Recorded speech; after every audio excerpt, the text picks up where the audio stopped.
Olá, Inconscienters! Eu sou a Tati Bernardi, escritora, roteirista e colunista da Folha, e esta é a 6ª temporada do podcast Meu Inconsciente Coletivo. Agora eu resolvi falar sobre tudo aquilo que a gente esconde, tudo que a gente vai recalcando e que acaba virando sintoma. Ciúme, inveja, raiva, traição, falta de tesão, misoginia, hipocondria e por aí vai. E hoje eu converso com o escritor Juliano Garcia Peçanha. Ele é doutor em filosofia pela USP e estuda psicanálise. Seu último livro foi O Filósofo no Porta-Luvas, publicado em 2021 pela editora Todavia.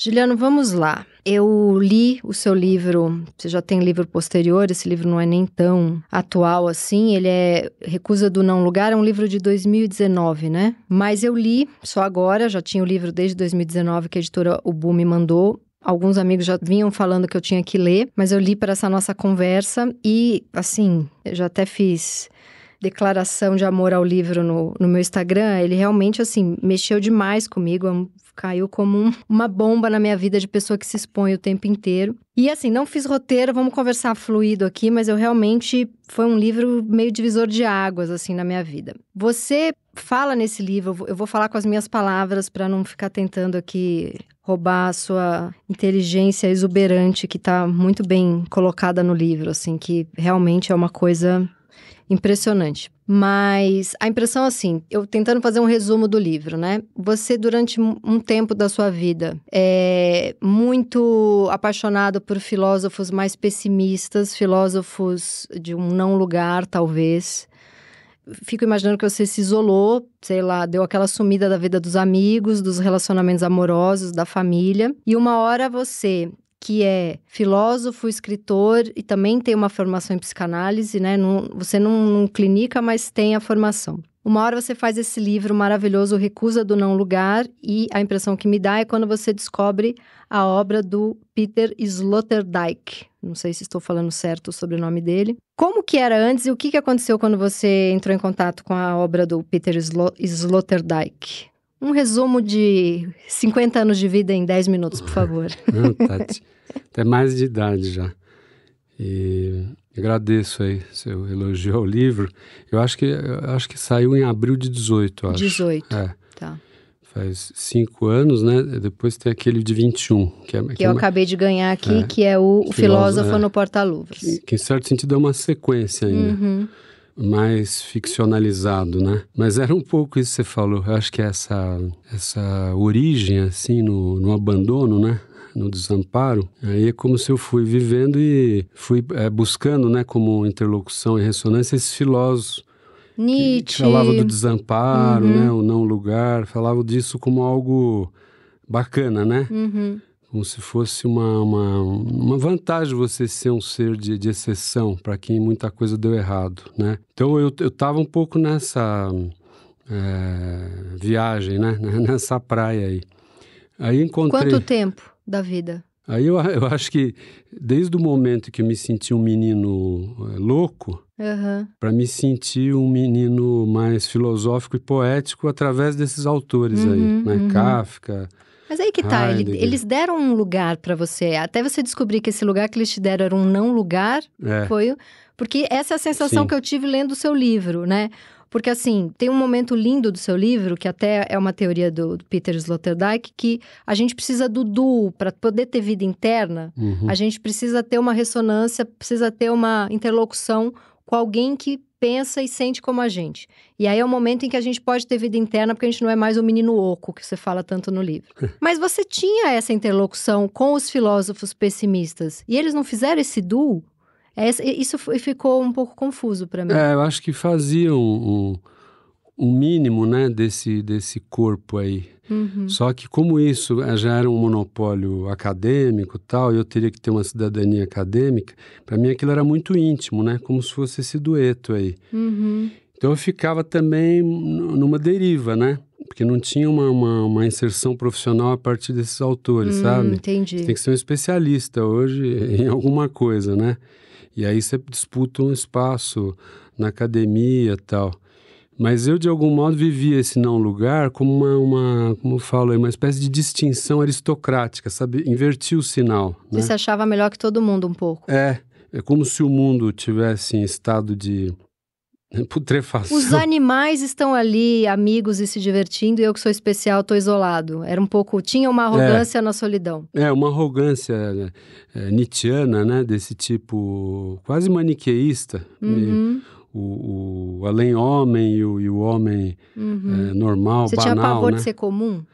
Aí eu entrei nesses autores, ficava tipo assim, né? O Heidegger é outro que eu lia muito.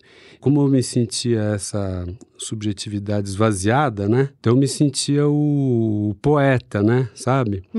E o homem, assim, mais preenchido, mais subjetivo e constituído, para mim era alguém que estava no esquecimento, né? Da morte, da dor, da angústia. Eu invertia tudo, né? Você sentia que não habitava o corpo? Eu achei tão interessante isso, porque dava a impressão que você vivia dentro da sua cabeça só, que não tinha um corpo... Porque tem uma hora que você fala desse homem oco, sem órgãos, né?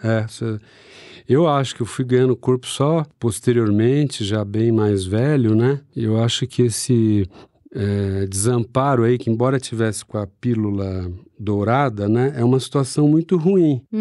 E acho que eu notei isso mais quando li o Sloterdijk e pelo próprio mundo, né? Que você vai fugindo do mundo, mas uma hora o mundo te alcança, né? A coisa monetária, né? Desde o boleto para pagar até uma sensação de quem que é minha turma? Eu não vou morrer, né? Exatamente. E essa coisa embora você fuja, ele vai te alcançar. E aí eu lendo esse livro, desfez para mim toda essa... Qual que foi o livro primeiro do Peter Sloterdijk? Eu acho que no início eu lia ele e parecia um filósofo na linha do que eu gostava, que parecia mais uma repetição. Parecia você chega a falar no livro, uma continuação do Heidegger, só que um pouco mais positivista, é isso? Não, é que eu achava que era uma continuação naquela mesma linha do que você falou. Só que lá para 2009, 2010 eu comecei a ver que ele batia. E até eu lembro que eu larguei o livro. Você falou, nossa, ele está negando tudo que eu acreditei minha vida inteira. Que ele batia lá na minha chefia, como eu falava, né? Então aí eu lembro que eu larguei o livro mais ou menos 1 ano. E quando eu voltei a pegar o livro, eu fui vendo que ele estava certo, né? E aí eu fui acompanhando aí o livro que saiu no Brasil, acho já há uns anos, chama Esferas 1. O Bolha 1. Esse saiu o número 1 no Brasil, que faz esse papo todo que você falou aí da antropogênese, que sai do duo, que não sai do indivíduo, sai do dueto, né? Sim. Essa relação e que tem a ver com o que o Winnicott fala, né? Eu tentei no meu livro até aproximar um pouco do depois eu vi que tem alguns problemas nessa aproximação, mas ela... em certo sentido, se sustenta, né? Embora ele diga que ele foi pelo Bachelard e por ele mesmo e pelo Hilke, né? Mas tem muita... O poeta? Pelo Hilke, pelo Gaston Bachelard, aquela coisa de uma poética do espaço, sabe? Uma topofilia. Estar num lugar bem consigo, né? Não, e quando eu comecei a ler ele, me irritava porque eu achava que quem não falasse do desamparo e da angústia era burro. Exatamente. E de certa forma tem a ver com o Sloterdijk quando o Winnicott fala que o bebê, ele precisa que a mãe esteja lá para ele sentir que inventa a mãe. E que isso preenche ele por dentro e a partir dali ele se torna não a criança oca que você fala tanto no livro, né? A criança desamparada. Não, eu acho que esse primeiro encontrão humano, né, ele é irreal, né, esse encontro é real e ele dá o padrão, né, que ali você se constitui ou desconstitui, né, ou fica esburacado, né, como eu falo ali. E psicótico talvez, um pouco mais velho. Psicótico, enlouquecido, né, mas eu fazia desse esvaziamento que tinha como fosse uma virtude poética, né? E quando eu comecei a entender o que você falou do Winnicott e dele, eu vi pelo outro lado, né? Falei, não, mas o problema seu é uma tragédia humana. Na verdade, você está perdendo a chance de... Jogando sua vida fora, praticamente. De construir alguma coisa, né? Se relacionar e tal. Então, aí me deu um choque de urgência. De urgência, né? de cair na vida, né? Tentar constituir mais corpo, O que aconteceu que num certo momento, você conta no livro que você vivia de uma certa herança que sua mãe deixou e você foi ser taxista. Você dividia um táxi, você com 4 doutorados. Não, isso aí tem parte... Ficcional. É autoficção, mas de fato. É que esse seu livro mistura tudo. Para quem não conhece o livro dele, aliás, compre, porque eu vou falar, eu leio muita coisa e tá entre as melhores coisas que eu já li na vida, assim, de verdade. O seu livro, ele mistura ficção, poesia, filosofia. Tem hora que você, como se o Nietzsche estivesse escrevendo sobre você. Eu nem sei que tipo de literatura é essa em que o Nietzsche escreve sobre o autor. Ele mistura muita coisa, né? O que é esse livro? Ele não é um livro de autoficção, ele não é um livro de filosofia, ele não é um livro de psicanálise, ao mesmo tempo ele é tudo isso. Que bom que você gostou. Então, mas respondendo primeiro aquele negócio lá do táxi. Eu acho que eu estava caminhando para, vamos dizer assim, uma decadência, né? No sentido social de ter que fazer um trabalho desse tipo. Estava chegando nisso, só que aí também esse negócio da pandemia me ajudou de dar cursos. Dar cursos. E em vez de eu ter 3 em São Paulo, eu tinha mais no Brasil, Entendi. Né? Então, o meu cunhado era taxista na época, ao invés de trabalhar com ele, veio a pandemia. Você não chegou a ser taxista? Não cheguei. Porque tem umas partes aqui do livro que você fala que os passageiros entravam e você falava umas coisas meio como é que fala? Nietzschiana. Né? E eu falava, gente, o povo devia sair correndo. Ele é completamente louco. É que eu antes, quando eu era moço, que antiga São Paulo não é como é hoje, né? Eu bebia um pouco e parava nos pontos de ônibus para pegar as pessoas e levá-las em casa, mas aí era de graça. E aí eu falava... Você ia bebaço levar a galera em casa? E aí eu falava tentava soletrar cada um para ele, né? Como se fosse uma psicanálise relâmpago. E tinha gente que gostava e tinha gente que ficava com medo. Tinha, muitos gostavam. Até tinha um amigo que tinha vindo de Cuba. E ele era bem cristão, assim, ele achava bonito, porque eu fazia uma espécie de holding, sei lá, entendeu? Entendi. Então eu levava... Você era a mãe das pessoas, você fazia a mãe possível da madrugada, a mãe bêbada possível da madrugada. E levava em casa o pessoal, às vezes você cuidava. Polícia entrava no meu carro, senhorinhas de 70 anos, eu ia até Carapicuíba. Então isso é uma coisa que eu fiz, eu ligava pro cubano e falava, hoje eu vou brincar de táxi. Entendi. E ele vinha junto, eu saía do carro em pé, fazia um discurso, enchia o carro. Entendi. Então, esse era o taxista místico, né? E esse taxista foi virando, depois de 20 anos, o taxista monetarizado, quer dizer, o taxista oprimido.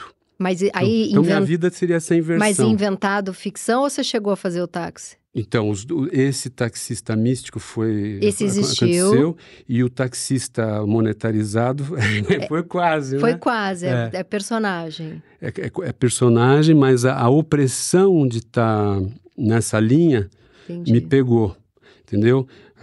O mundo tal como ele é, né? Quem odeia a irmã é o Nietzsche ou é você? Porque eu me perdi no seu livro. O começo... Não, o Nietzsche que não gostava da irmã. Que a irmã, ele chamava ela de como é que é o nome de um camelo peruano? A mãe é um bicho, a irmã é outro, tá anotado. Ele fala que o eterno retorno seria contra a própria doutrina dele para não ter que reencontrar a mãe e a irmã. A mãe e a irmã, né? Então era o Nietzsche que odeia. Não, porque como é o Nietzsche escrevendo sobre você, uma hora eu fiquei confusa. Eu falei, quem odeia a mãe é o Nietzsche ou é ele? Porque eu li pouquíssimo Nietzsche, o que é um pecado, porque é bom demais. Mas é isso que você perguntou, eu acho que eu já fazia essas misturas aí, eu não sei qualificar bem, né? Para fugir um pouco da competência acadêmica. Então eu falava, ao invés de eu ficar escrevendo sobre Kafka, Nietzsche direitinho, né, deixa eu pegar eles como amigo, né, tirar da estante, daquele patamar lá da biblioteca e colocar ele... Tirar do além-homem. Profanar, né? Entendi. E falar, olha, eu estou usando ele e ele fala com a minha ferida, com a minha dor, então por que eu não posso... fazer ele falar de mim, né? Então, não, é lindo. Eu comecei com essas brincadeiras já num livro anterior. Fiz com o Kafka isso, sabe? Que era também para... porque eu lia com tanto carinho, né? Falava, bom, mas você não é doutor em letras, não pode falar isso. Falei, não, eu vou falar como amigo, né? Como se a literatura fosse uma amizade, né? Que dinamiza a sua escrita, né? Olha, teve vários momentos no seu livro que eu parava e pensava, meu Deus, o que eu faço agora? Seu livro realmente foi um arrebatamento. Mas assim, Vou falar um que foi um arrebatamento forte. Você fala muito que hoje em dia não tem mais o escritor, tem o especialista. Todo mundo dá curso, todo mundo tá nas redes sociais cagando regra. E aí tem uma hora que é linda do livro, que você fala assim, que você estava na casa da Hilda Hilst dando, acho que uma palestra, e você olhou aquele monte de mulher sentada, e você falou, quem são as Clarice Lispector e as Hilda Hilst de hoje em dia? Porque o que me parece é que só tem um bando de gente que replica o passado, replica frases de alguém, mas não tá ali, não tá a fim de dar a verdade à dor, não tá a fim de ser protagonista Você fala de um jeito lindo, mas eu já tô me misturando no seu livro, mas assim, não dá a história da própria vida como material, né? Tá protegido em algum lugar. Aí eu pensei, bom, eu não tô protegida, porque eu tô sempre escancarada, minha coluna é escancarada, meus livros são flor da pele, eu tô sempre na extimidade, né, que o Lacan falava. Eu falei, eu tô protegida aí, ele não ia me olhar numa palestra na casa da Hilda Hilst e achar que eu era uma perua. Por outro lado, mais pro final do livro, você fala que a incapacidade de gerar uma vida interna saudável, para usar uma palavra escrota que você não usa, eu que estou usando, é o que faz essa moda insuportável de que todo mundo está se narrando o tempo inteiro, que agora tudo é exposto e essa intimidade louca. E aí eu já fiquei confuso de novo. Deu para entender a pergunta? Entendi. Então vai. Não, é muito boa a pergunta. Eu fico contente de dialogar com você assim, né? Porque eu fui mesmo na Hilda Hilst, estava notando isso, que a Hilda Hilst naquela época, né? Acho que anos 60, 50, ela às vezes se identificava diretamente, né? Com o Joyce, com o Beckett, né? E hoje eu conhecia pessoas assim, tipo ela, sabe? Umas meninas poetas da UFMG, que eu ia lá às vezes e tal, mas que iam fazer uma tese, né, sobre Joyce, sobre... Mas não era a vida delas associada, não no lugar de intelectual, não é no lugar de pessoa cagada. Exato. Porque você sente falta da pessoa cagada, artista. Cadê os artistas de verdade? É isso que você estava se perguntando. Porque todo mundo é especialista hoje em dia. Exatamente. Então, quer dizer, as pessoas fazem a tese, né? E aí fica uma expertise, esse negócio que você falou... Ao invés de... É que não tem como mais ela ter um sítio e dedicar a vida a isso. Então, todo mundo tem que trabalhar, tirar título, né? Esse capitalismo integral, né? Monetarizou. A vida ficou mais difícil, né? Então, os artistas ficaram para residência, né? E residência artística, oficina, né? Sim. E não tem muito leitor, então é um mercado literário muito... que não dá para ninguém sobreviver, né? Então essa jogada tipo aristocrática da Hilda, assim, de dedicar a vida e se retirar num sítio, é muito difícil você imaginar alguém assim hoje, né? Sim. Então, ao mesmo tempo, eu estou criticando esse novo tipo de escritor, mas reconhecendo que é por aí. Que é por aí para sobreviver. Tá você dando seus cursos aí.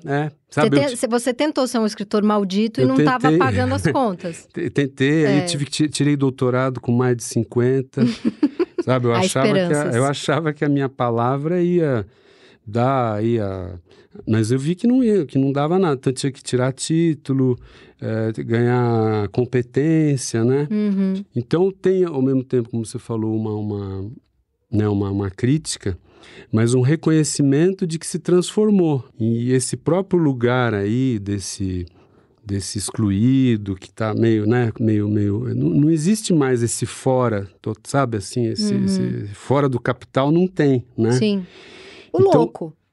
Completamente louco. Seria talvez o bispo do Rosário, as pessoas que nem sabem que estão, né? Mas eu acho que tem gente que se expõe, eu acho... Tipo, você está falando da sua escrita, do seu jeito, mas é mais difícil hoje dessa pessoa conseguir, né? Vamos dizer assim, sobreviver, né? Você acha que é um caso de alguém que consegue, né? Ah, mas eu faço muita coisa. E eu tenho uma crise o tempo inteiro de... Fui me isolar agora, semana passada. Fui para Joanópolis, num chalé no meio do mato para terminar meu livro. Quis pegar um chalé sem internet, mas eu sabia o cantinho onde tinha, de 3 em 3 horas, de 4 em 4 horas, porque eu tenho filha pequena também. Eu ia lá para ver se estava tudo bem, mas ficava lá 1 hora vendo tudo e aí vinha coisa do tipo... Quero fazer... Nós somos uma escola de inglês. Gostaria de fazer uma parceria com a gente? Publi no Instagram.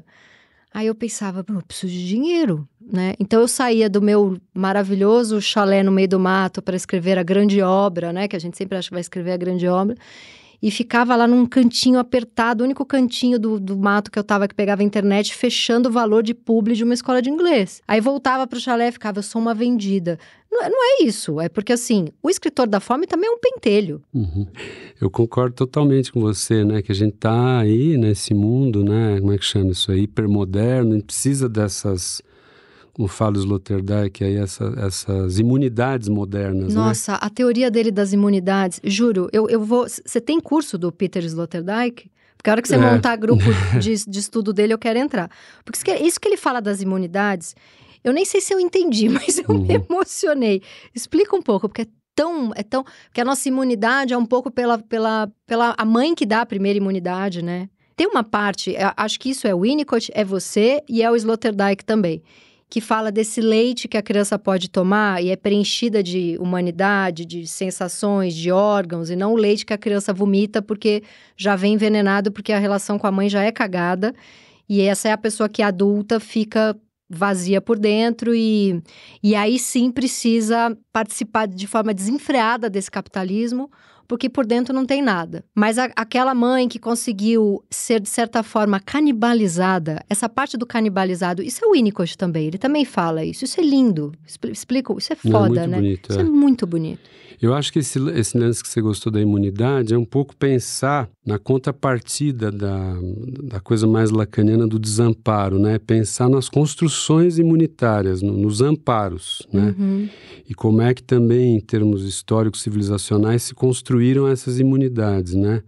Então ele parte dessa imunidade inicial, que é esse dueto aí que vai dar um... Que é a mãe, a primeira. Que dá um lugar, né? Esse aliado, em geral, é a mãe biológica, né? Mas alguém que vai um cuidador. Ressoar, né? O cuidador para você vir a si. Que é o espelho do Lacan, né? O Lacan fala isso também. De certa forma, Freud também fala, mas é que o Winnicott fala de um jeito mais continua. Talvez eu fale não um espelho tão vítreo, né? Mas aquele espelho mais carnudo, né? O sorriso, a criança vê que ela né? Mas essa primeira imunização do sujeito não ficar rasgadão, como você falou, psicótico, né? Ou melancólico, totalmente esvaziado, né? Tem a ver com esse jogo, dessa animação primeira. Só que as imunidades vão, depois, Deus é uma imunidade, né? Teológico, metafísica, né? E no mundo de hoje é o que você falou, seguro-saúde, o exame de colesterol, né? Sim. Você não vai ganhar a eternidade, mas você vai viver mais 10, 20 anos, uma qualidade de vida melhor, né? Que são imunidades que não são, assim, delirantes como uma imunidade tipo Deus, né? Mas são imunidades que protegem. Eu já era para estar morto umas 4 vezes. Por quê? Não, exemplos de próteses, né, coronariana, Você teve... operações. Você operou o coração já? Pus aquele stent, eu já teria morrido, né? Entendi. O médico falou, não, mas isso aí, sua artéria fechou por estresse, eu fumava e bebia muito, né? Mas isso é um exemplo de amparos, né? De imunidades, tal, que teria o problema da distribuição delas, né? Então, assim, ele faz uma espécie de história das imunidades. Então, em vez de pensar pelo desamparo, né? Você tenta pensar como é que constrói imunidade. Isso é uma espécie de torção no pensamento. Mas isso mexeu muito comigo, porque as pessoas que convivem muito de perto comigo, elas brincam da minha rede médica, que eu tenho 6 médicos que eu mantenho. Mesmo que eu não tenha nenhum problema de saúde, eu dou um bom dia. E eu fiquei pensando se essa minha necessidade de expor tudo não é a incapacidade de ter uma vida interna. O que é essa capacidade de ter uma vida interna? Porque eu tenho dificuldade em guardar.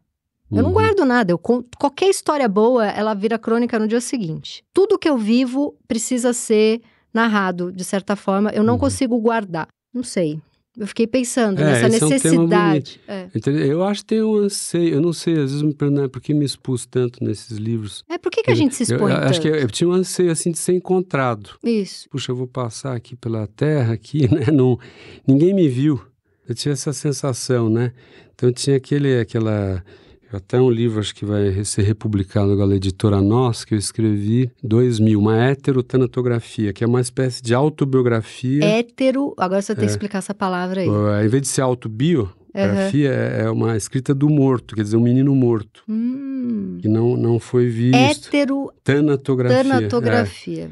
Então eu tinha essa sensação que não tinha... Não tinha corpo. Ninguém tinha me visto, se interessado por mim, conversado comigo. Essa né? mãe.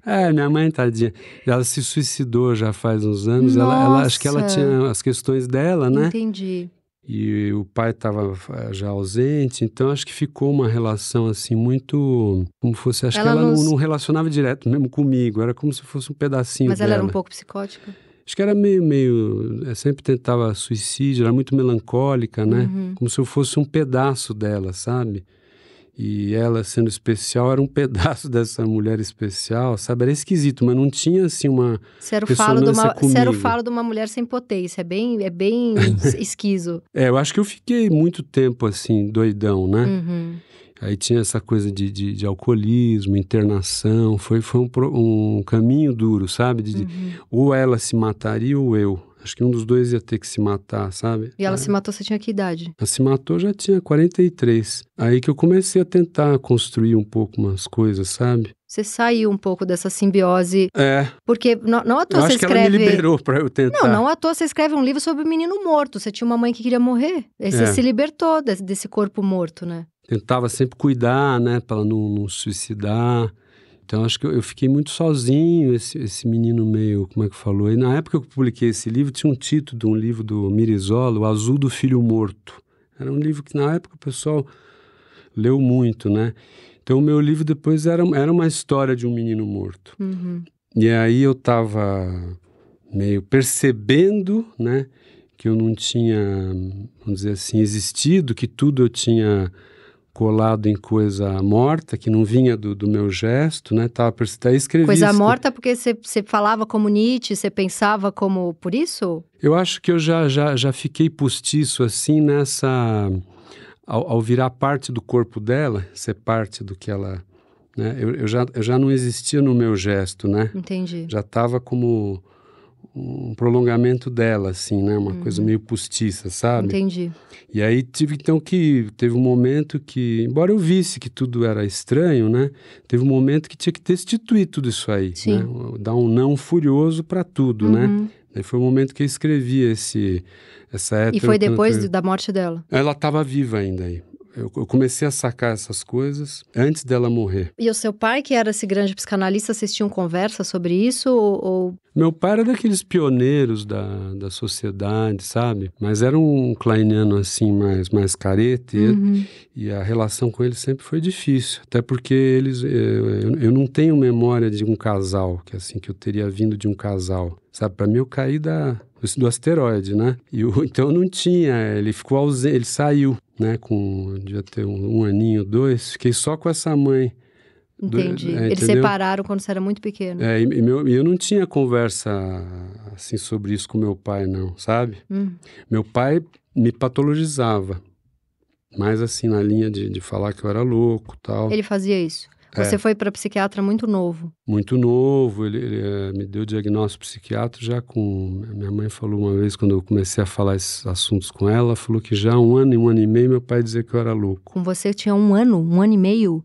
Tá num livro também que eu escrevi. Mas o que? Eu fiz um gesto na praia, assim, com um siri, com os bracinhos para cima, o pezinho, assim, e meu pai falou, esse menino é psicótico, ele vai ser louco, pelo gesto, né, que eu fiz. Jesus... Então já jogou um piche também, né? Já me nomeou. Então eu precisei arrancar tudo, sabe? Meio assim, reencontrar o vazio e tentar de novo, né? Então eu sempre fui um falso self, mas sabe quando um falso self que se vê também falso? Sei. Eu não aderia muito. Eu via que eu era um ser errante, postiço, né? Eu percebia.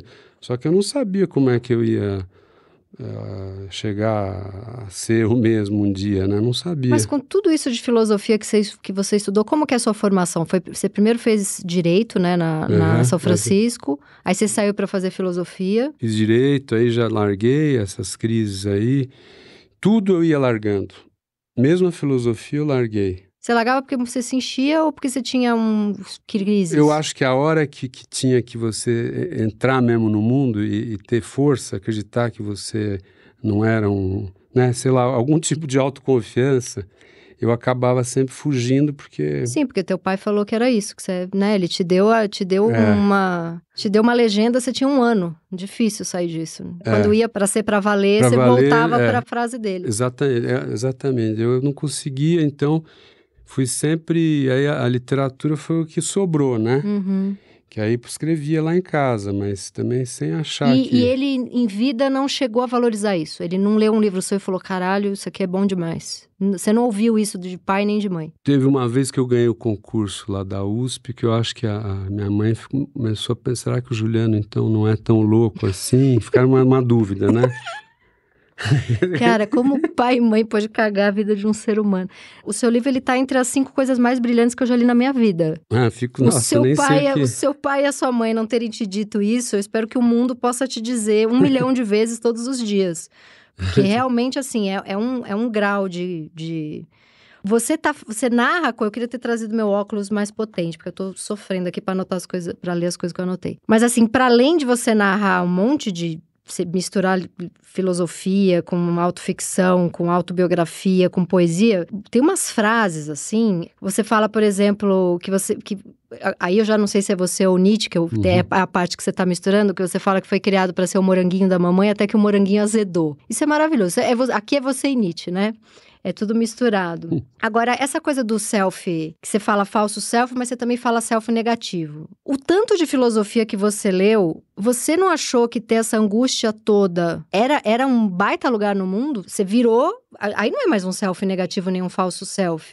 Porque você falou, esse não lugar é um baita lugar pra estar, que é o começo da nossa conversa. Que é até uma arrogância intelectual, assim, de... Bom, não é que eu não pertenço, é que os outros são burros. Você chegou a passar por isso, não é que é um falso self, é que é um self diferenciado aí. Uma angústia especial. Eu acho que eu tinha esse self negativado aí, que fala, né, que você fica sem pele, né, como se ficasse assim... Que é diferente do falso self. É diferente, né, como se fica muito, como é que fala, hiperexposto, como você falou, assustado, né, e isso tem certos autores que você lê que pode dignificar isso, falar, não, então os outros estão dormindo, você está acordado, Sim. né. Que foi o que você sentiu quando você leu Nietzsche pela primeira vez. Tem uma russa, depois eu lia muito, esse negócio de autoficção, para mim, eu lia muito diário. Então eu li os diários do Kafka.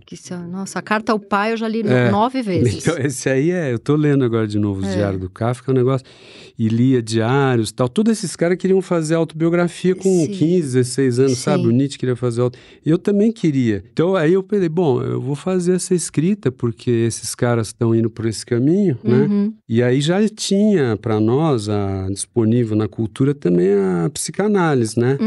Mais avançada até do que do tempo do Freud, com essa coisa da melancolia, outros tipos de abordagem, né? Então eu falei, eu vou seguir nessa autobiografia com a ajuda disso que esses caras que eu lia não tinham, né? Mas te respondendo, às vezes quando via esse vazio, que você falou, esse vazio, esse oco, né? Isso no Heidegger é o máximo. É o máximo. Que é o pastor do ser. Pastor do ser. Pastor do ser, porque como você não está distraído com o seu mundinho interior, você não tem uma seletividade, uma fantasia, vamos dizer, que organiza que te protege. A realidade, você é o poeta, né? Então você está ao pé dos outros, tem uma hora que você fala isso no livro. Exatamente. É lindo isso. Você vê o outro, né, numa força assim que os outros estão... Aí eu usava isso, só que não adianta você... Hoje o heideggeriano é acadêmico, né? E eu não sabia explicar lá o volume 88, a nota de rodapé em alemão, como os heideggerianos técnicos têm que ser, né? Sabe, eu era apenas eu era a verdade daqueles textos, Mas você era conectado como artista. Exatamente. Eu acho que eu lia tudo como artista, né? Isso não tem lugar ainda, não tem lugar. Você vê, hoje eu tô já com velho já. Tem lugar agora que a gente descobriu que pode dar curso da nossa casa e não precisa ter o aval de 38 doutorados na USP. E são os cursos, às vezes, mais vivos, mais reais, porque você se mistura ali, você fala, isso aqui eu não sei. Você não precisa, né? Porque... Você falou um ponto muito legal. Eu estou tentando confiar nisso para não ficar muito assustado, mas confiando nisso. Então, Não, e é muito legal você ser um escritor e você ser um artista e você ser um angustiado e você ter se doído a vida inteira como Nietzsche e de repente falar de Nietzsche, do que ser um cara frio, um cara que tá ali felizão, viveu sempre bem, não experimentou a desgraça existencial e vai falar de Nietzsche. Tipo, dane-se, o cara decorou. Você tá falando da tua ferida, que é o que o Nietzsche falava que era o jeito de conectar dionisíaco, não era? Dá a sua ferida e a gente faz um... Não, é legal que tem pessoa como você. Tipo, assim como tinha uns rapazes na periferia, falavam, Juliano, o seu Heidegger é na veia, né? Tipo, mas, é isso! Mas você sabe que às vezes as pessoas gostam daquela competência que humilha elas. É estranho isso, sabe? Às vezes você vê que alguém... Como é que eu brinquei uma vez? Que é uma fala meio assim, professoral, técnica. Muita gente acha que... Aquilo ali tá... Aquilo sabe? Então... Essa coisa como você falou de você, assim, às vezes não gostam que a pessoa mostre a ferida, sabe? A pessoa assusta um pouco. Mas aí eu acho que também você vai selecionar... Mesmo psicanalistas têm medo disso. Mas eu acho que você vai selecionar um público mais de verdade também.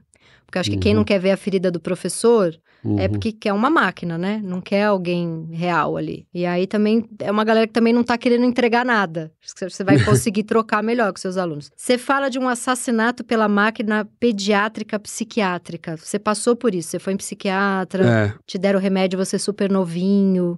E você acha que você, na verdade, não tinha nada? E você foi levado a crer que você tinha doenças? Não, eu acho que eu tinha esse rombo melancólico, esse vazio, e fui patologizado, encontrado pela psiquiatria, pelos diagnósticos, muito antes de alguém humanamente me encontrar. Por isso que é aí que você tem que, vou dizer, negócio de desconstruir que falam, né? Você tem que dar um nãozão, esvaziar, né? E ficar aquela integridade, assim, do vazio para tentar de novo, né? Você restartou. Restartar, deu uma restartada. Você deu como é que fala quando o computador, às vezes você tem que dar um reboot. Você deu um reboot. Você rebootou. Exatamente. Maravilhoso. Eu fico pensando eu tenho uma galera amiga que já tomou uns choques na cabeça e falou que deu como se tivesse nascido de novo, assim. Tinha dado errado ali na infância por alguma questão e começou de novo. Mas você... Acredito nisso aí. Eu acho que é possível mesmo. Mas você tem medo, porque esse é um medo que eu tenho. Não sei nem se eu vou deixar isso no programa ou se é uma conversa nossa. Você tem medo de ficar louco real? Tipo, pirar real? Ter que ser internado? Você tem esse medo? Agora não, eu tenho mais um medo, assim, da sarjeta, né? De não conseguir, né? Ficar doente, sabe? Essas coisas mais, assim, de terminar mal, né? Sim. Sem dignidade, assim, ser jogado num canto. Isso aí eu tenho um pouco de medo. Mas de pirar, não. É muito bom que você fala do bebê recém-nascido e do moribundo em final de vida, que eles são a mesma pessoa. Por quê? De acordo com os negócios do Heidegger, da Tsvetaeva, sabe esses papos de filosofia? Heidegger? De acordo com Heidegger? Com essas filosofias da diferença. Ah, sim. Que o Heidegger é o pai disso aí. É que você fala Heidegger? Eu falei, nossa, ele virou... sandália. Ele virou o BFF, ele já é o Heidegger. Não, esses filósofos que eu gostava, né? Que depois, eu acho que a filosofia francesa toda é uma espécie de heideggerianismo, sabe? Essa é a ideia que o recém-nascido ainda está perto da diferença dele ainda não estar no mundo, né? E o moribundo negou. Também, o moribundo está perto de ir embora. Então, esses dois teriam mais próximos, assim, dessa diferença que constitui o ser humano. Que é o não lugar, né? Que é o tá fora. Tá fora do jogo. Tá aqui e não tá. Um não sabe andar e o outro também já não tá mais conseguindo andar tanto. Tá fora do jogo. Acabou de chegar, é como se fosse essa mesa aqui, né? Um tá aqui, mas lembra que chegou daqui. E o outro tá aqui, mas tá indo pra cá. Já tá saindo. E o saindo. homem normal tá aqui. Entendi. Né? Ele tá desenhando aqui na mesa, gente. Você que não tá ao vivo, perdeu. Você acha que ficar louco é uma tentativa definitiva de um lugar antes de achar o lugar para valer? Eu acho que... A loucura é uma salvação? Tá, isso aí que você falou, duas coisas aí, que, né? Primeiro, esse negócio que você já tinha até mencionado antes, né? O Arthur, que fala vomitar o leite materno, né? E o outro que toma aquele leitinho e vai quentinho, construindo, né? os órgãos ali por dentro. Vai tendo, como é que é? Um clube de associados, né?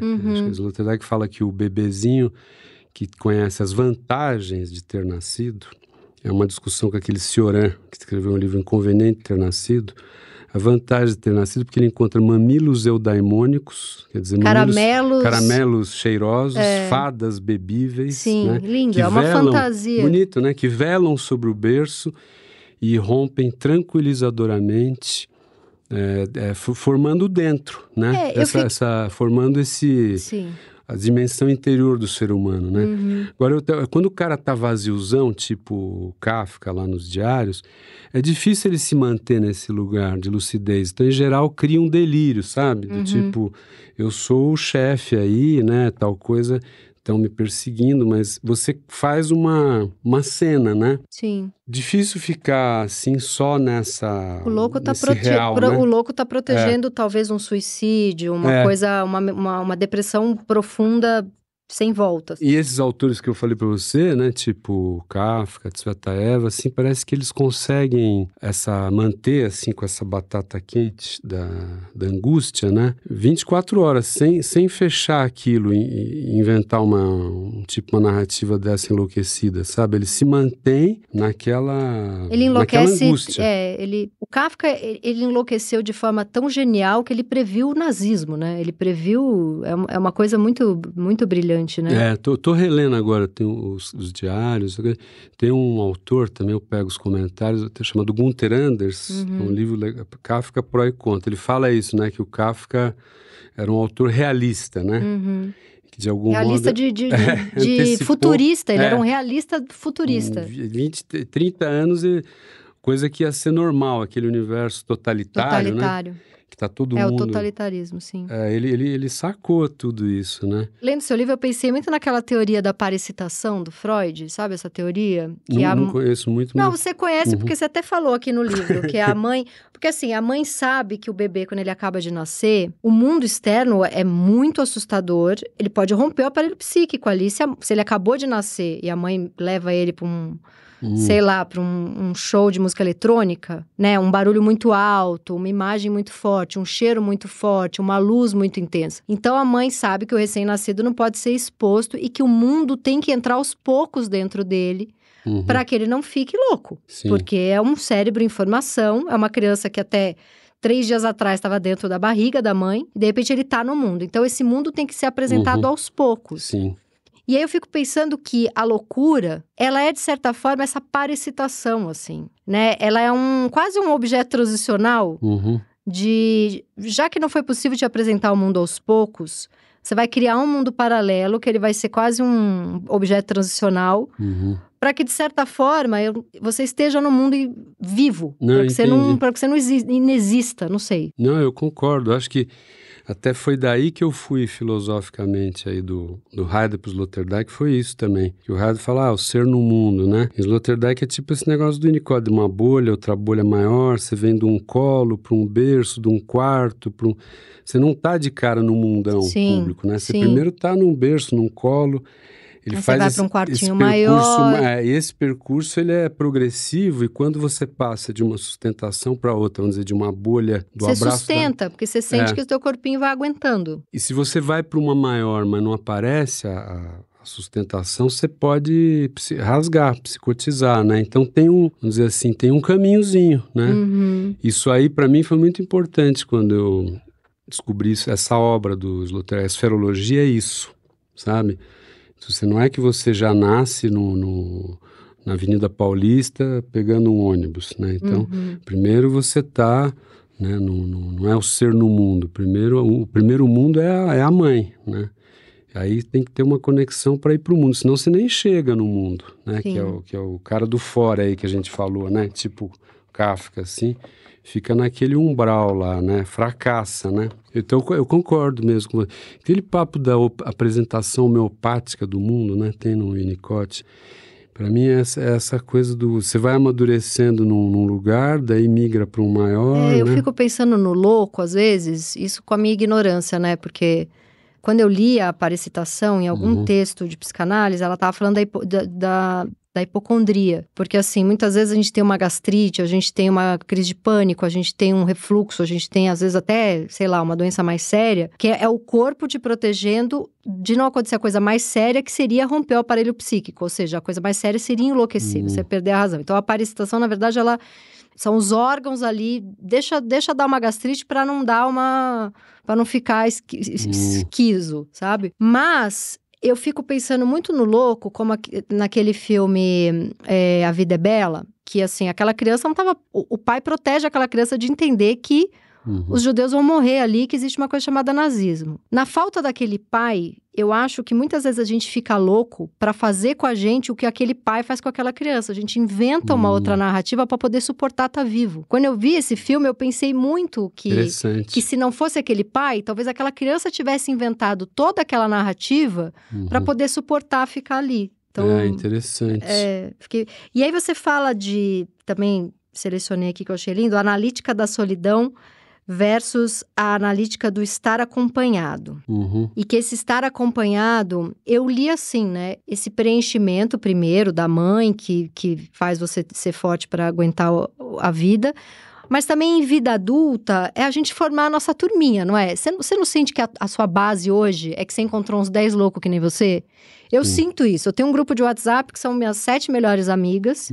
E tudo que eu consigo fazer na minha vida, eu faço a partir de saber que existem essas 7 pessoas no mundo, sabe? Que elas funcionam, uma é meu rim, outra é meu fígado, outra é meu... Elas funcionam como os meus órgãos, uma vez que também tenho a dificuldade de me entender como corpo. Você fez essa turma? Não, então, eu acho que sim. Eu acho que demorou? Ou você já de novinho já conseguia fazer? Ou você acha que você demorou para fazer os seus? Eu acho que de saber que eu fiz e que eles têm a ver... É mais tardio mesmo. Mas é isso, eu acho sim que os amigos, essas pessoas dão, né, um lugar, né, para nós, né? E esse negócio da analítica da solidão realmente é mais sabe aquele patos mais existencialista, né? Você conseguiu sair disso? Eu duvido. É tudo mentira. Não, eu acho que tem uma marca, né? Fica aquele RG, né? Duvido você não ler um Heidegger de vez em quando, você emociona. Eu até tô dando Heidegger agora, fico com raiva dele, mas... Não, eu acho que tem uma marca de origem, assim, que ela vai ser como se fosse uma espiral, né? Ela reposiciona de algum modo, mas sempre a gente vai viver na nossa própria pele, né? Não dá para eu ser virar um outro totalmente, né? Então, sempre dá aquela, sabe, trem fantasma, quando volta aquela... Sim. Eu acho que, por mais que você encontrou boas experiências, assim, né? Sempre, às vezes, dá aquele... Como é que chama, assim? Vem aquela marquinha lá. Então, eu acho que a gente vai morrer, né? Dura um tempinho assim. A gente não consegue também, igual, reencarnar de outra maneira, né? A gente, sei lá, consegue diferir um pouco, né? Mas eu ainda sou angustiado ainda. Não, seremos para sempre. Você fala do floresce na intimidade, enlouquece e definha na exterioridade. E você fala de ser resgatado da exterioridade. Aí você acaba com a minha carreira, né? É isso, porque eu tenho para te dizer. Mas você acha que nós, que eu vou te incluir aqui também, que você não vai escapar, que escrevemos textos autobiográficos, que somos personagens da nossa vida, eu de uma forma mais tirando sarro e você de uma forma mais poética e séria. Séria é uma palavra horrível, né? Mas, sei lá, você tem uma literatura mais... Qual que é a palavra? Não, triste? Você que tem que falar.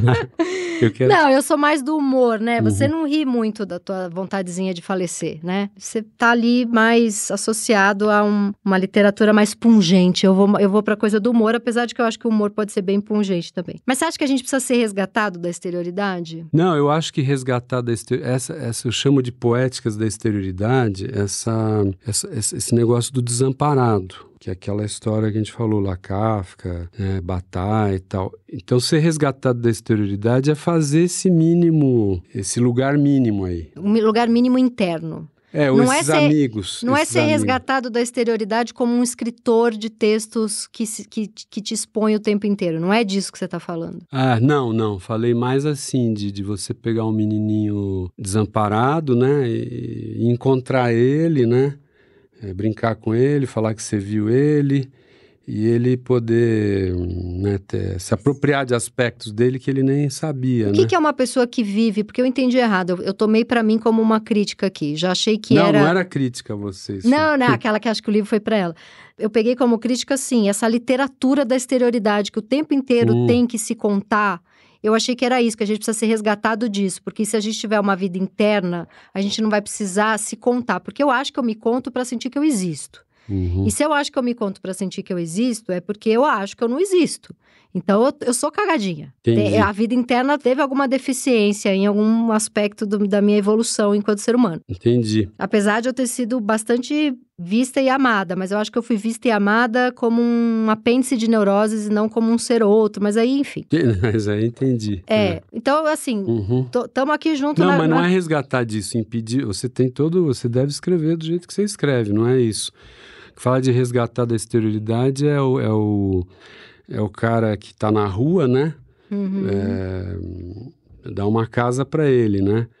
Aquele que está no desamparo completo, nesse oco, né? Tentar uma segunda chance. Entendi. Né? É isso que eu estava falando. Que ele sinta que tem um corpo, uma vida ali. Eu acho que a escrita, cada um vai escrever do ponto que está. Uma hora talvez você não precise mais, ou vai mudar a sua escrita, né? Mas eu acho que muita gente boa escreveu desse lugar, né? Tá difícil ser uma pessoa branca que fica falando de si mesma. Tá muito difícil, porque eu me sinto ridícula. Porque eu me narro a partir de um drama. E que drama que uma pessoa branca tem perto desse escancaramento de que a gente viveu muito dentro de um lugar de oportunidades e protegido. Eu concorri com metade do país a vida inteira. Isso fui me dar conta quando eu comecei a ler livros feministas de mulheres pretas. Né? Então, assim, eu ser uma autora que o tempo inteiro está narrando os perrengues, sendo que sou branca e corri com metade da população, então eu tomei num lugar. Tipo, eu não quero mais ficar falando disso. Tem um outro ponto também, que acho que esse negócio do não lugar, quando as pessoas escreviam daí, tinha uma aura, né? Que agora, pela própria expertise da psicanálise, isso já está esquadrinhado, sabe? Então, sei lá, quando o Arthur escrevia... Eu acho, depois que veio... Que Arthur? Arthur, sei lá, quando esses caras... o Arthur. Não, é que eu Pessoa falo... burra, quem é o Arthur? Não, burra e surda. Eu que tô com a dicção ruim. Alguns escritores, né? Que falavam dessa situação, parecia uma coisa muito enigmática, aurática, sei lá o quê. E hoje em dia, pega aí o Sloterdijk, o Winnicott. Eu acho, então, que essa zona que a gente vive já está delimitada, esquadrinhada, quer dizer, você vira mais caso clínico do que poeta. Nossa, essa frase, gente... É isso aí, a gente vira mais caso clínico do que poeta. Mas aí também tem uma coisa da romantização da doença, porque o bipolar, se for medicado, não vai virar um Picasso. É muito complexo. O que eu faço, eu tomo 1/3 da dosagem que meu médico me passa. Porque aí eu tô na sociedade, eu tô vivendo ali, eu tô no capitalismo, mas eu mantenho... Eu tô fora da casinha. Porque se eu tomar a dosagem que ele gostaria, eu me sentiria meio domesticada pela funcionalidade. Eu não quero, entendeu? Eu quero poder me manter meio cagada, mas um cagada que paga boleto. Então, eu tomo 1/3 da dosagem. Não façam isso em casa, mas eu acho que é um Agora, aquilo que você falou do sofrimento, acho que tem vários modos de sofrimento, né? Vários tipos de sofrimento social, sei lá o quê. Tem vários tipos de sofrer, né? Então, sei lá, muitos escritores, se você tirar a angústia deles, não... Então, eu acho que... Não invalida que a gente escreveu, Eu era também um sujeito, assim, esse livro fala, mas eu explicito meu lugar de fala aí, era classe média, né, com, vamos dizer, que eu falo que foi pago mães substitutivas, né, para eu tentar... Babá. Mães para fazer o leite lá que não teve, né? Em consultórios de psicanálise. Tipo, entendi. já, né? Entendi, já metaforizado. E pus prótese, já podia ter morrido. Então, Mas você fala a partir do que você, né? Cada um, de algum modo, dá o que tem, né? Não dá para agradar todo mundo, né? Sim. E aí você faz o que... Sabe, senão você fica pensando, então eu já estou obsoleto, eu não vou escrever, né? Sabe como é? Eu acho que o que te aconteceu, né? Cada um escreve a partir do que aconteceu, né? Sim, sim.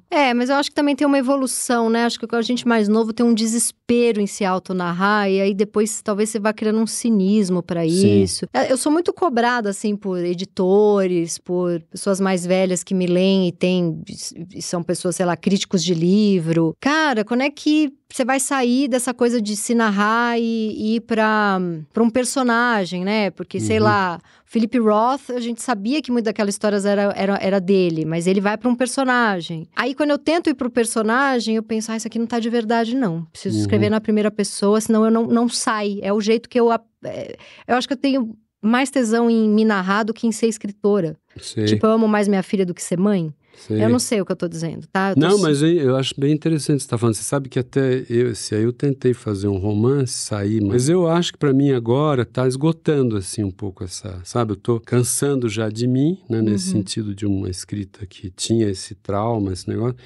Tenho estudado outras coisas, né? O que eu vou escrever agora eu já não sei. Mas aí você não controla, né? Talvez uma hora para você venha uma...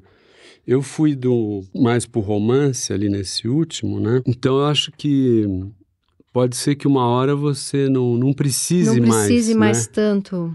Você não acha? Eu acho que tem de tudo isso aí. Eu acho, mas você continuou fazendo uma boa mistura, né? Aqui esse livro tem muito você ainda, né? Esse livro é de 2018. Preciso ler o que vem depois. Você fala do bem-estar versus a grandeza do ser aqui, e você fala muito de uma resistência ao mundo da leveza. E claro que aqui você está citando passagens incríveis de vários filósofos e literatura, etc. Mas isso me pegou, porque eu sou muito obsessiva desde que eu acho que eu tenho 15 anos. Todas as minhas relações amorosas que terminaram com o cara dizendo assim pra mim: você podia ser um pouco mais leve. Então, qualquer coisa com leveza, eu tenho uma certa ojeriza. E aí, eu acho que isso tá no Sloterdijk, né? De uma possibilidade de uma leveza. O que é isso pro Sloterdijk? Porque eu acho que eu não vou gostar do Sloterdijk. Não, sabe, essa coisa, tipo, o peso, essa ideia, assim, tipo, principal aí, o Heidegger, um outro chamado Arnold Gehlen, uns caras assim, que esses cuidados modernos da existência, né, se opõem a uma verdade maior, tipo assim, que a angústia, que eu vou morrer, né, esse afeto mais pesado, ele não aliena, né, e os cuidados, fazer massagem, pagar sei lá o quê, essa leveza, né, que a modernidade vai trazendo com esse tipo de serviços. Do bem-estar. Para muitos até a terapia, às vezes, né? A psicanálise entra um pouco nesse lugar. A psicanálise entra também. E embora tem psicanalistas do peso, da angústia, densos, né? Mas para muitos filósofos isso aí vai contra a filosofia e o humano num sentido mais digno, né? Da grandeza do ser. Isso era muito esses filósofos da direita alemã, dos anos 20, 30, sabe? A leveza para eles era ridícula. Então, aí eu acho que os grandes filósofos, em geral, estavam... E aí parece esse Sloterdijk, que é um grande filósofo, na minha opinião, tipo Nietzsche, Heidegger, e ele fala bem da leveza. O que é uma coisa que já vinha do Nietzsche, isso aí, um certo elogio da leveza, sabe? Mas o peso é que você é isso, né? Eu preciso estar... sempre ali confrontado com... O Freud, ele falava que toda pessoa tem um escritor dentro de si, porque todo mundo tem a certeza da morte. E que esse duplo, né? Todo homem tem um duplo. E que esse duplo, ele pode estar fora, né? E o Freud, por exemplo, ele amava aquele Arthur Schnitzler, né? Que escreveu, acho que até o De Olhos Bem Fechados. Ah, tá. Com o Tom Cruise. Que tem outro nome, né? Então ele amava o Arthur Schnitzler e falava que o Arthur Schnitzler era o duplo dele. Sim. Mas que todo homem carrega dentro de si um duplo que é a certeza da morte. Né? Então, pro Freud também era bem denso o negócio, a certeza da morte, né? O escritor é o que sabe que vai morrer e não sei o quê. A morte, a alteridade, a angústia, né? Mas para muitos outros tipos de seres, isso é bobagem, né? A gente quer esses amigos, Juliano? Você quer essa galera? Você quer a galera do Play Feliz? Não, mas eu acho que você vai ler até o meu último aí, eu mostro que eu era sofredor, mas dentro de condições de leveza. Por exemplo, a gente aqui conversando, a vida moderna trouxe muitas levezas. Sim, a gente está aqui num estúdio com ar-condicionado, né? Estamos... A situação da mulher hoje, que você vive, é muito diferente no islamismo ou em outras situações, né? Sim. Então, até remédio, até a psiquiatria moderna é uma possibilidade. Anestesia é uma possibilidade. Agora eu entendi a leveza. Anestesia, por exemplo, o cara morria com... É difícil a gente imaginar, sei lá, a vida antes do nosso tataravô era muito mais dura, né? Tá certo que essa leveza não é partilhada por todos, né? Mas você tem cada vez mais essa... Entendeu agora essa condição? Entendi, agora eu entendi. É o acesso a esses serviços, essas... próteses, né? A psicanálise. E é muito bom pertencer a isso. Eu sou uma angustiada que gosta de hotel 5 estrelas, eu vou me angustiar em hotel bom. Eu sou uma angustiada moderna da leveza. Sim, eu entendi. E você sofre com o fato de você ser o papagaio explicativo? Eu amei o papagaio explicativo, porque você fala que todo escritor hoje, ele tá ensinando alguma coisa, tá dando algum curso. Você tá aí dando um monte de curso, você é um papagaio explicativo. Eu nem lembro, se você ter falado, me pegou, viu? Papagaio de pirata aqui. Papagaio explicativo. Todo mundo é meio, né? Porque, não, eu tenho o lado papagaio explicativo para tentar sobreviver, né? Sim. Mas se você fosse um herdeirão, você ficava o dia inteiro fazendo o quê? Se fosse um grande herdeiro. Essa é uma questão, né? Que às vezes quando você relaxa demais, esse é um dos problemas da leveza. É um ser humano muito relaxado, sem atenção, né? Precisa de algum tipo de dureza, né? Sim. Então eu nem sei, eu acho que eu ficaria ali meio de... A angústia do boleto é muito filosófica. Essa que é a verdade, né? Porque daí a gente se coça para produzir, e aí vai ler, e aí vai se angustiar. O bolso vazio dói mais que a alma. Dói mais que a alma. Olha, maravilhoso.